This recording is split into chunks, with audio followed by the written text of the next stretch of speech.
Ang huling bisita sa lumang bahay. Hi Kuya Ken. Ako nga po pala si Mike, 26 anyos na, at matagal na akong tagapakinig ng channel mo.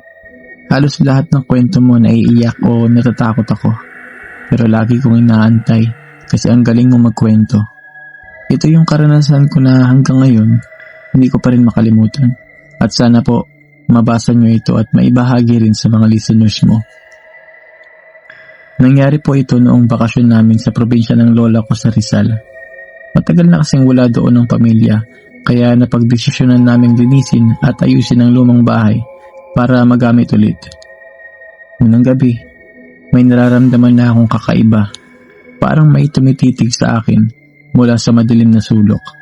Pero kapag lilingon ako, wala naman. Akala ko lang ay pagod o imahinasyon ko lang, kaya hindi ko na pinansin.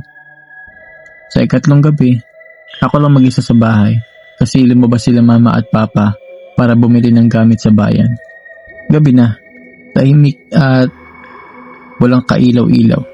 Tanging huni lang ng mga kuliglig at hangin ang naririnig ko. Nakaupo ako sa sala, nagbabasa ng libro nang biglang tumunog ang lumang orasan na nasa dingding. Kahit matagal na itong sira at hindi na gumagana.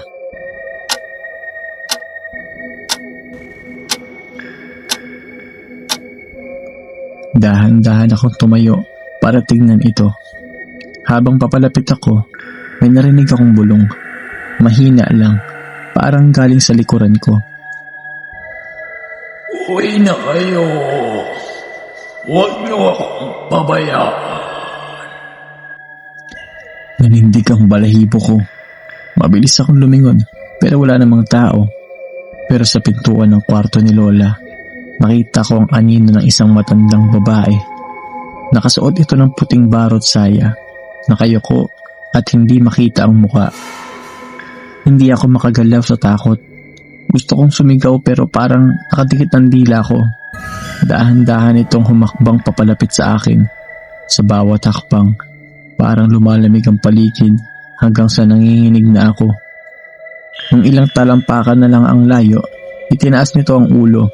Walang muka, puro itim lang ang nakita ko. At muli itong nagsalita, mas malakas na ngayon. Parang nasa loob mismo ng isip ko. Bakit niyo ako iniwan dito mag-isa?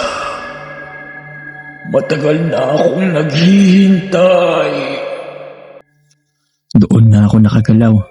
Tumakbo ako palabas ng bahay at hindi tumigil hanggang sa makarating ako sa bahay ng kapitbahay. Nang magbalik ang mga magulang ko, sinabi ko ang lahat.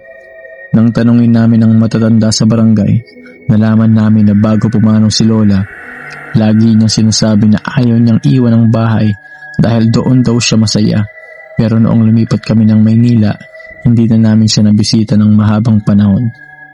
Kinabukasan, naglagay kami ng mga alay at nagdasal. Simula noon, hindi na namin naramdaman o nakita ulit ang kahit ano. Pero hanggang ngayon, kapag naaalala ko yung gabing yun, kinikilabutan pa rin ako. Parang kahit saan ako magpunta, naroon pa rin ang pakiramdam na may nakatingin. Yan po ang kwento ko, Kuya Ken. Sana maniwala kayo kasi sobrang totoo itong naranasan ko. At salamat din sa lahat ng kwentong ibinabahagi mo sa amin. At sana marami ka pang matulungan o mapakilala sa mga ganitong karanasan. Ingat po kayo palagi at more power sa channel nyo. Maraming salamat po. Naku, maraming salamat sa pagbahagi ng experience mo, Mike. At sana nasa mabuting lagay ng lola mo ngayon at hindi na kayo gambalain ng espiritu o kaluluwa niya. Kaya mga ka-midnight, may mga karanasan din ba kayo na kagaya nito? O mga misteryoso at nakakatakot na nangyari sa inyo?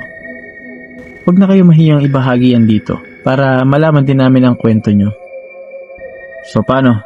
Hanggang sa muli, ako ulit si Kuya Ken at lagi kayong mag-iingat, lalo na kapag mag-isa lang kayo sa bahay at sa dilim.